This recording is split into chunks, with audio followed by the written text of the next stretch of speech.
We all like to think we're rational, logical beings, that we make decisions based on facts, evidence and clear thinking. But here's the truth, most of what you call thinking isn't actually conscious.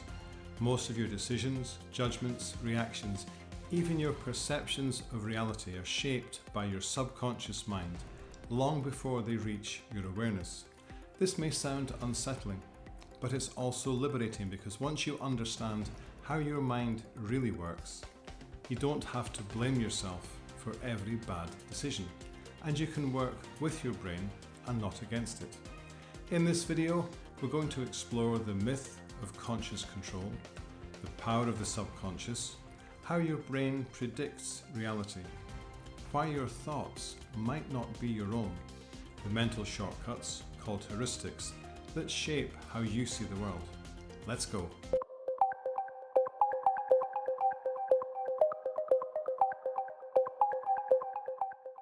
Let's start with a simple experiment. Think of the last time you made a gut decision, perhaps picking a route home, choosing what to eat, or deciding you didn't trust somebody, even though they seemed fine on paper. Now ask yourself, did you really think through that decision? Or perhaps it just appeared, fully formed. And that's the first clue. Think of your life as a movie. Your conscious mind is the narrator, not the director. We tend to think our conscious mind is in the driving seat, actively weighing pros and cons, reviewing information, and making rational, logical choices. But in truth, the conscious mind is more like a spokesperson, the narrator who explains what's been decided already at deeper, faster levels of your brain. Research in neuroscience and psychology shows that many decisions are made up to 7 seconds before we're aware of them.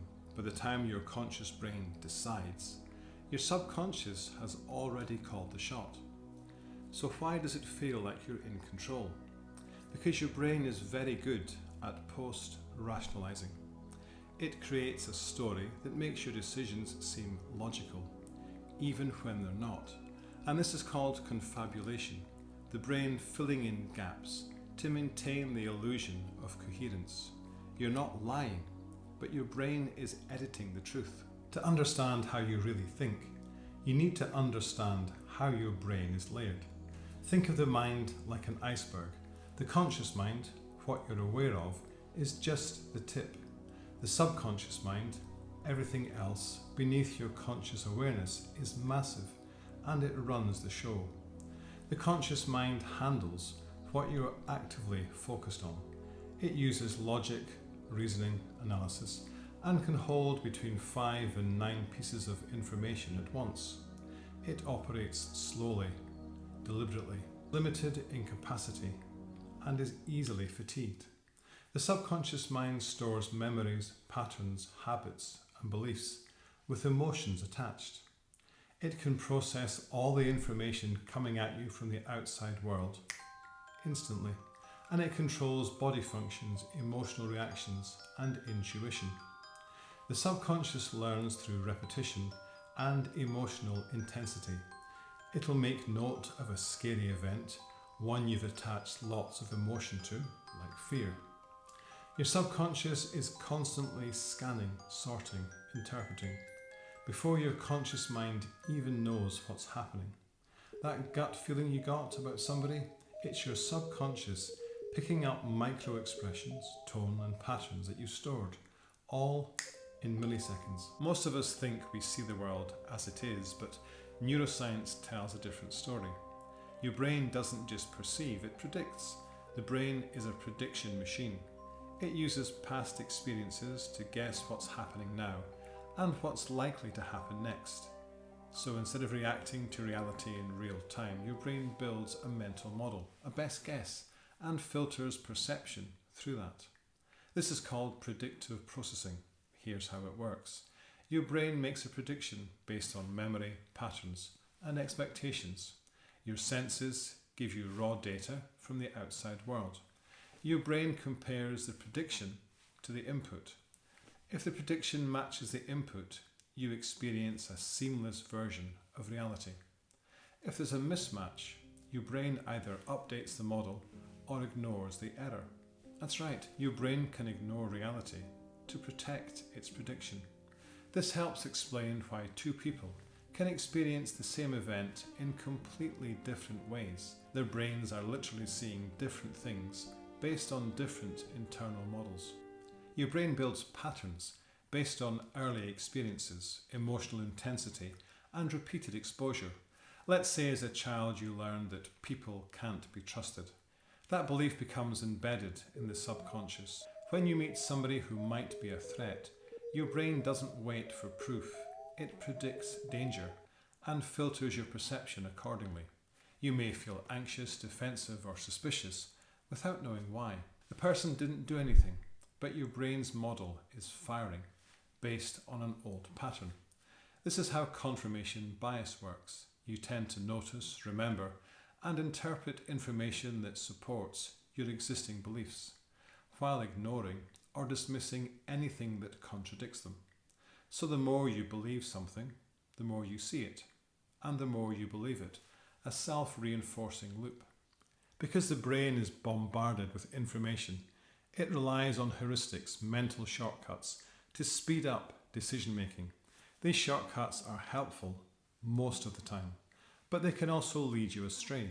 Here are the top 5 brain bloopers. Availability heuristic. If I can remember it, it must be common.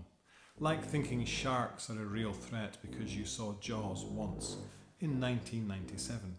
Anchoring bias. You said the first number, so now I'm stuck there forever.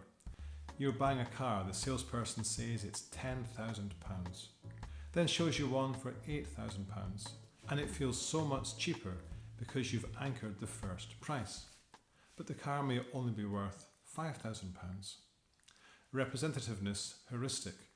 We make assumptions based on a few details. She has AirPods in, a yoga mat on her back, and says namaste a lot. She must be a wellness coach. Plot twist. She bought the mat for a camping trip and thinks chakra is a kind of muesli. Status quo bias. No, not them. If it ain't broke, don't touch it, ever, even if it's kind of broken. You've got a lovely new mug for your morning cup of tea, yet you still use the one that's chipped and missing its handle that you got in 1987. You know, your Rick Astley mug. Optimism bias. Nothing bad will happen to me. I'm special. It'll be fine. What's the worst that could possibly happen? Sorry, but most of your thoughts aren't yours. They're hand-me-downs from parents, teachers, that kid in school who made fun of your lunch, society, Instagram reels. You didn't invent your beliefs, you inhaled them, and now they're just up there, on autoplay, posing as original thought. Does that mean that you're not original? No, it means you're human. You can start doing wild things like questioning your own reactions, catching your mental shortcuts mid-spin, laughing when your brain says everyone hates you after one awkward text, choosing which thoughts to pet and which ones to ignore like bad tweets. You don't have to believe every thought just because it showed up dressed in confidence.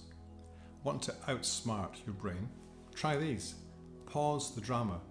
When you feel a strong emotion, ask, am I reacting to now or to 2007? Label the thought. There's anxiety. There's my fear of success dressed up as procrastination. Naming it is taming it. Metacognition for the win. Think about your thinking. It's like giving your brain a mirror. Spoiler, it flinches. Feed it better inputs. Your brain is a sponge. Soak it in stuff that uplifts, expands, or makes it laugh. Like this video. You're not broken. You are wonderfully complex. Your mind is doing exactly what it was designed to do. Protect you, predict outcomes, conserve energy. But just because your brain runs the show doesn't mean you can't step in and rewrite the script. Once you understand that thoughts are not truth, and that most thinking is just patterned prediction, you gain the power to choose. You get to choose what to focus on, what to believe, what to let go of. Your brain isn't broken. It's just doing its best with ancient programming, second-hand beliefs and zero coffee. But now that you know it's a bit chaotic up there, you have a secret weapon. You can choose which thoughts deserve your attention. You're not your thoughts.